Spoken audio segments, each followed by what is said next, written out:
It is P-Day, and it's February 29th. I look like a drowned rat. I just got out of the shower. But, this morning's been really nice. It's only like 10, it's like 11, barely.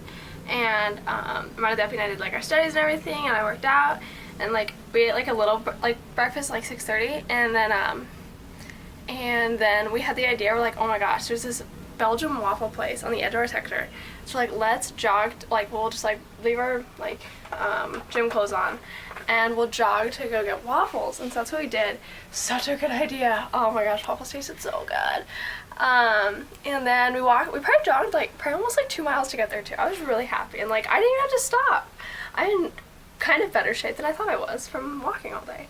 But anyways, and so now I took a shower and put my sweats on, and now I'm gonna take a killer nap, and then we're gonna go right, and you'll see this video, and then I think we're gonna go shopping and stuff after that. But yeah, so I hope you're having a wonderful Monday, and I love you lots, and have an awesome week. And I think that's about it. So yeah, bye, love you. Okay, I'm just gonna make part 3 for you now of this little video series. I have some time right now. One of the Eppie's isn't feeling good, so she's sleeping currently for this little half-hour period that we have. Anyways, so yeah, I was just rereading your letter and stuff, and oh my gosh, you just freely chuck around the marriage word like it is nothing. I'm just messing with you. No, I don't know why that weirds me out. It kind of just weirded me out. Like, remember when the word boyfriend used to weird me out? Still kind of does a little bit. But just the word, not you. I love you. Hey everybody, this is Editing Jessie here. Just wanting to give a little bit more context in this video because I know I look absolutely crazy being a sister missionary and talking about marriage on a video to my boyfriend when I literally had like 2 months in the mission field. So yeah, I promise you that I was not crazy. I was very self-aware that like it typically is a very taboo thing, obviously, for sister missionaries to like be talking to like a boyfriend and let alone be like talking about marriage, like how trunky. First, like, please don't judge, like, this was my life, and basically Eric and I had been dating for 6 months before I even left on the mission. If I hadn't gone on the mission, we definitely would have just gotten married, and we just had a really close relationship. I honestly talked to Eric more than my parents, even on my mission, because my parents hadn't served missions, and I didn't really have anybody close to talk to, so I basically talked to Eric about all my problems, and just all the thoughts going on in my head. We had very open conversations, hence this video. But I just wanted to let you know that even though I am talking about like these serious, somewhat taboo subjects as a sister missionary with only a few months out in the field, I was still like very focused and was very determined. Like I said, I could have just stayed home and gotten married, but I chose not to. I chose to go serve because I knew it was so important, and I had the desire and the prompting to go serve. So yeah, just don't think I'm too crazy.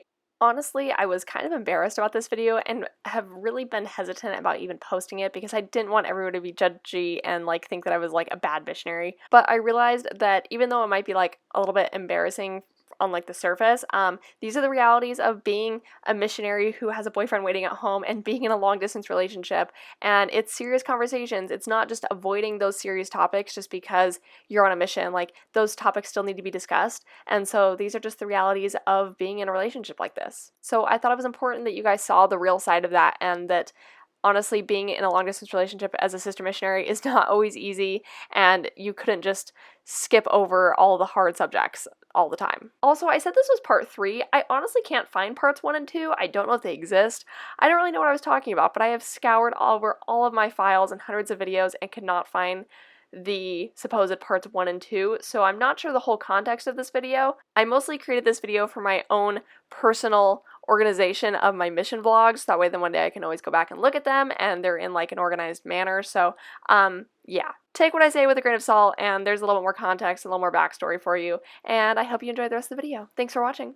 But I don't know, it's just like, whoa. But okay, so okay, what I want to do first, I would like to apply to BYU, see if I can get in fall 2017.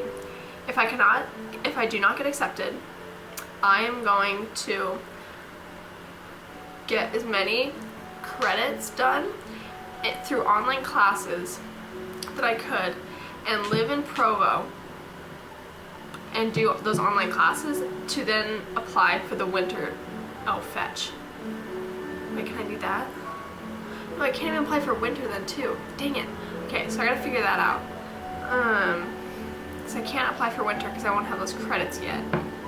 So it depends also if you're gonna want to go to school year round, because BYU has spring semester and summer semester too. So I don't know if you're gonna want to keep going to school year round. You have to decide that too. But basically, in the scheme of things, I see us getting married. Probably like, I'd really like November because I really like fall. But if it doesn't work out, then it could always be like December, like through Christmas time, because that's gonna be a really hard time with both of us going to school to have like a little bit of time off for this to happen. This is so weird talking about, oh my gosh. But yeah, and so like, or January even, like the first couple weeks of January, I guess we could have a wedding. Wow.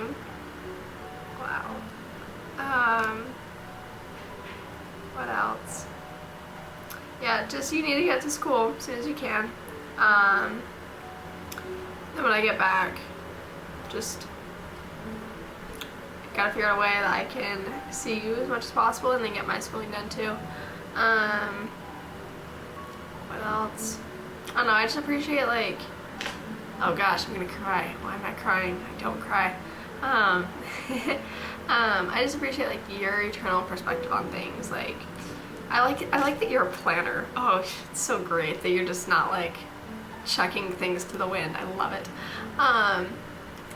So no, you have like, that's one thing I've definitely learned like as being a missionary, is like how important it is just to have eternal perspective on things, especially because like obviously life never goes how we want it to, and things happen, and just like there's always some like challenge or difficulty, but I don't know, in the long run the little things don't really matter, and like the big things made a difference, but like with an eternal perspective things are just easier and simpler, and like I don't know, it's just really nice.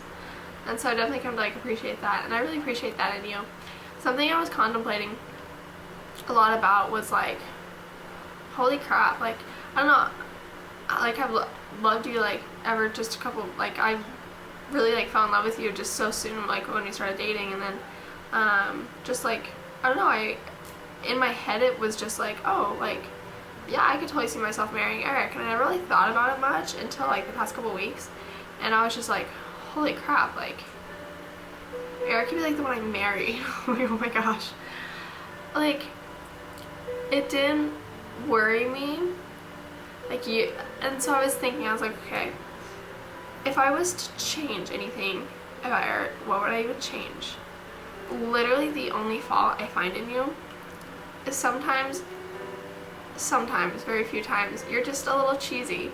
And like, but okay, then I like stop it. I'm like, okay, am I really not going to like somebody because they love me too much?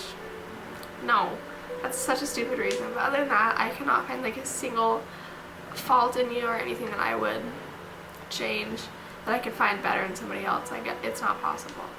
And so yeah, like oh my gosh, crap. But yeah, it's like that is a really like reassuring feeling, and I'm just crying because I'm like, I don't know, it's just very real, and like it's real life. But yeah, so like I'm not like sad or anything, like it's just, I don't know, I'm excited and happy, and like, yeah, I love you a lot. And yeah, things are going good in the mission, and I will be up to, wow, this is almost the end of this first transfer, and yeah, I'm learning a ton, and I love it here. I wouldn't trade this time for anything else. Sorry, but you get it. I know you do. But yeah, oh my gosh, I wanted to share something with you. Fetch. Okay, you need to read this talk. Sorry, I always have talks. I always have homework for you. But oh crap, okay. I don't know the name of the talk. I'll find it. But you need to read the talk It's in the Ensign, or the Ahona Ensign, same thing. It's by Starla Auerkamp Butler, and it has a little insert about Elder Scott? Elder who? One sec. Elder, who was I reading this about? It was about a 70. Okay, never mind. I'll just tell you about it later. But yeah, you need to read this talk. It's so amazing. Oh my gosh, I love it. But anyways, I love you a lot. And yeah, just know that I'm like 100% sure about you. And oh, this is like when I get home, it's gonna be so fun. And so like, I don't know, just yeah. And so I'm excited to go to school together. That'll be really fun. I won't be as wild and crazy as I was my first year of school, I promise. But yeah, okay, so this is part 3, and I think that's everything. I love you lots, and never forget it. And I really appreciate all the stuff you're doing for me. And yeah, okay, be safe, and